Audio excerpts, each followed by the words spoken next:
ओम देवी चंद्र घंटाए नमः। सभी श्रोताओं और दर्शकों को मेरा नमस्कार। आप सभी का स्वागत है आपके अपने YouTube चैनल कहानी टॉकीज पर।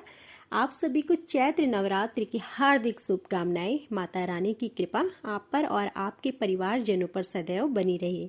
तो आइए आज की हमारी इस वीडियो में जानेंगे नवरात्रि के तीसरे दिन माँ चंद्र घंटा की पूजा कैसे की जाती है। साथ ही जानेंगे कौन है देवी चंद्र घंटा, देवी चंद्र घंटा की पूजा का महत्व व पूजा की प्रक्रिया के विषय में तथा देवी चंद्र घंटा व्रत कथा के विषय में संपूर्ण जानकारी को प्राप्त करने के लिए हमारी वीडियो को अंत तक देखें।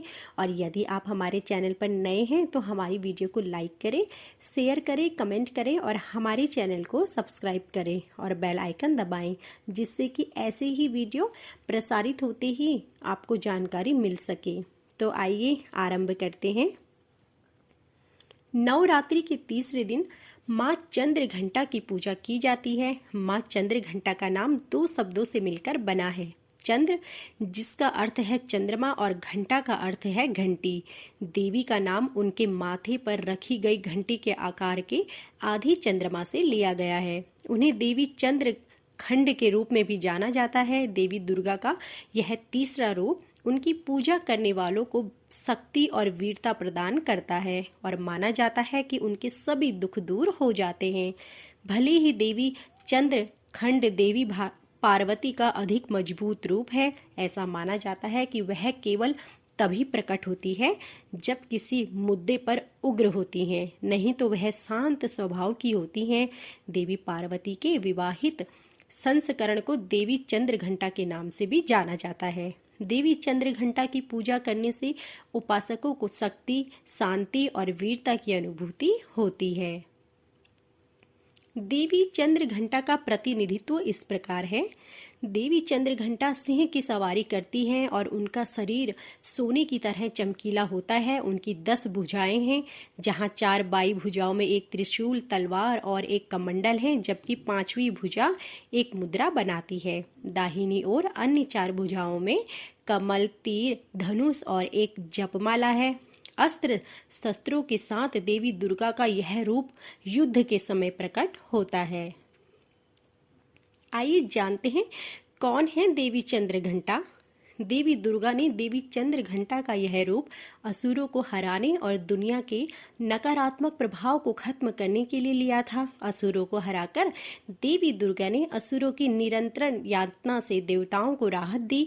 देवी चंद्र घंटा को देवी पार्वती के विवाहित रूप में भी जाना जाता है। जैसे ही देवी पार्वती का भगवान शिव से विवाह हुआ, उन्होंने अपने माथे पर चंद्रमा रखा और देवी चंद्र घंटा के रूप में जानी गई। जैसा कि वह शेर की सवारी करती हैं, माना जाता है कि उन्होंने युद्ध के लिए आक्रामक रूप ले लिया है। वह अपनी बाहों में कमल, हथियार और कमंडल लिए हुए हैं।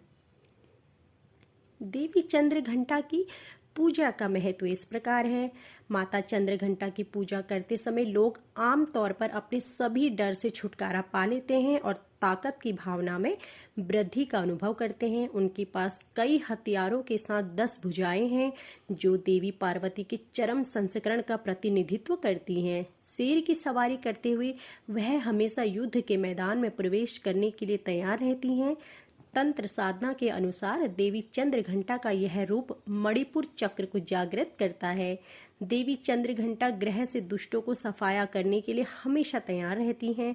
जो लोग चंद्र घंटा माँ की पूजा करते हैं, उन लोगों को उनकी कुंडली में मंगल ग्रह के दोषों से छुटकारा मिल सकता है। इसलिए हमेशा नवरात्रि के तीसरे दिन देवी चंद्र घंटा की पूजा करनी चाहिए। उचित विधि से देवी की पूजा करने से व्यक्ति के पापों का नाश होता है। देवी चंद्र घंटा के आशीर्वाद से विवाहित जोड़े ऐश्वर्य और समृद्धि के साथ सुखी वैवाहिक जीवन जीते हैं। जैसे जैसे विवाहित जोड़े उनकी पूजा करते हैं, वह अपने वैवाहिक जीवन में आने वाली कई समस्याओं का समाधान आसानी से कर सकते हैं। देवी चंद्र घंटा परिवार की रक्षक हैं। वह शुक्र ग्रह से जुड़ी हुई हैं। यदि आपकी कुंडली में शुक्र किसी भी तरह से प्रभावित है, तब देवी चंद्र घंटा की पूजा करने से मदद मिल सकती है। नवरात्रि के तीसरे दिन देवी चंद्र घंटा का महत्व इस प्रकार है। तीसरे नवरात्र का बहुत महत्व है। ऐसा माना जाता है कि इस शुभ दिन पर देवियों के देवता की पूजा की जाती है। यह सच है कि देवी की घंटी की आवाज अत्याचारियों और राक्षसों को डराती है। देवी के आशीर्वाद से उपासकों को अक्सर अलौकिक वस्तु की प्राप्ति होती है। हिंदू शास्त्रों के अनुसार देवी चंद्र घंटा की पूजा करने से शांति और विनम्रता के साथ साथ निर्भयता और साहस की शक्ति भक्तों में पैदा हो जाती है। मां चंद्र घंटा कथा इस प्रकार है। जब भगवान शिव ने देवी पार्वती से कहा कि वह किसी से विवाह नहीं करना चाहते हैं, तब वह नाराज हो गई। देवी पार्वती को इस तरह देखकर भगवान शिव भावनात्मक रूप से आहत हुए, इसलिए वह देवी पार्वती से विवाह करने के लिए बारात के साथ भगवान हिमवान के घर गए। बारात में कई प्रकार की जीवित प्रजातियां, देव, भूत और अघोरी शामिल थे। अपने दरवाजे पर बारात को देखकर देवी पार्वती की मां डर के मारे बेहोश हो गई। देवी पार्वती तब अपने परिवार को शांत करने की कोशिश कर रही थी। इसके बाद उन्होंने देवी चंद्र घंटा के रूप में भगवान शिव के दर्शन किए। उन्होंने शिव को दूल्हे के रूप में घर में प्रवेश करने के लिए विनम्रता से मनाने की कोशिश की। भगवान शिव ने उनकी बात मान ली और खुद को कई प्रकार के गहनों से सुसज्जित किया। महिषासुर नाम के एक असुर ने स्वर्ग लोक पर आक्रमण किया। उसने स्वर्ग लोक पर सफलतापूर्वक शासन करने के लिए भगवान इंद्र को हराया। युद्ध के मैदान में हार के बाद देवता स्वर्ग लोक से भगवान की मदद लेने के लिए त्रिदेव के पास गए। उन्होंने त्रिदेव को महिषासुर के बारे में बताया कि वह स्वर्ग लोक पर शासन करने के लिए भगवान इंद्र, सूर्य, वायु, अन्य लोगों को हरा चुका है। वह स्वर्ग लोक में अन्य भगवानों पर अत्याचार कर रहा है। पूरी स्थिति सुनकर त्रिदेव क्रोधित हो गए और जैसे ही उन्होंने अपना क्रोध व्यक्त किया, उनके मुंह से तीव्र ऊर्जा निकल गई। यह ऊर्जा सभी 10 दिशाओं में फैल गई थी। तभी सबके सामने उस ऊर्जा ने एक देवी के रूप में धारण किया। भगवान शिव ने अपना त्रिशूल देवी को दिया और भगवान विष्णु ने उन्हें चक्र दिया। अन्य भगवान भी देवी को अपने सभी हथियार प्रदान करने के लिए एकत्र हुए। भगवान इंद्र ने देवी को अपना चंद्रमा और घंटी भेंट की। भगवान सूर्य ने अपनी ऊर्जा और तलवार दी। अंत में उन्हें सवारी करने के लिए एक शेर भी दे दिया गया। सभी हथियारों और शक्ति के साथ देवी चंद्र घंटा महिषासुर के साथ युद्ध करने के लिए रवाना हुई। चूंकि देवी का चेहरा बहुत सारी ऊर्जा का प्रतिनिधित्व करता था, महिषासुर देखकर डर गया था। फिर उसने अपने असुरों को देवी पर हमला करने का आदेश दिया। देवी दुर्गा को हराने के लिए सभी असुर युद्ध के मैदान में खड़े हुए। कुछ ही समय में देवी दुर्गा ने उनमें से प्रत्येक पर विजय प्राप्त कर ली। फिर उसने महिषासुर का वध किया और सभी भगवानों को उसके कब्जे से मुक्त कर दिया और स्वर्ग लोक उन्हें वापस कर दिया।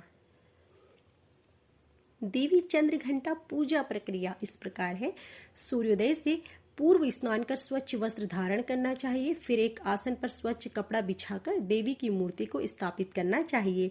उस स्थान को पवित्र गंगा जल से साफ करना चाहिए। देवी को अर्पित की जाने वाली पूजा के लिए आवश्यक सामग्री में कपड़े, एक सौभाग्य धागा, चंदन, सिंदूर, हल्दी, गहने, रोली, दुर्वा, फूल, सुगंधित अगरबत्ती, दिया, फल, नैवेद्य और पान शामिल है।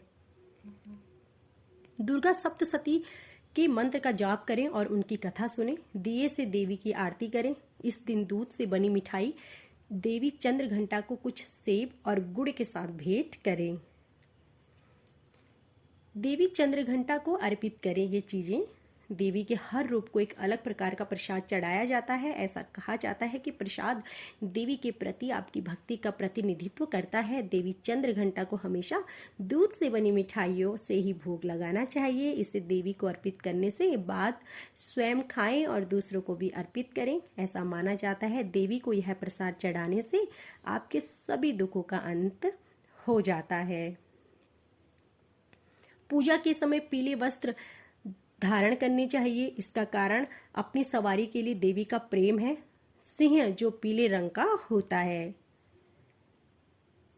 तो यह थी आज की हमारी संपूर्ण नवरात्रि के तीसरे दिन माँ देवी चंद्र घंटा के बारे में संपूर्ण जानकारी। आशा करती हूँ कि आपको हमारी यह वीडियो पसंद आई होगी। ऐसे ही धार्मिक व्रत कथाओं तथा पूजन विधि के बारे में जानकारी प्राप्त करने के लिए हमारी वीडियो को लाइक करें और हमारे चैनल को सब्सक्राइब करें और बेल आइकन दबाएं, जिससे कि ऐसी ही वीडियो प्रसारित होते ही आपको जानकारी मिल सके। आप सभी का धन्यवाद।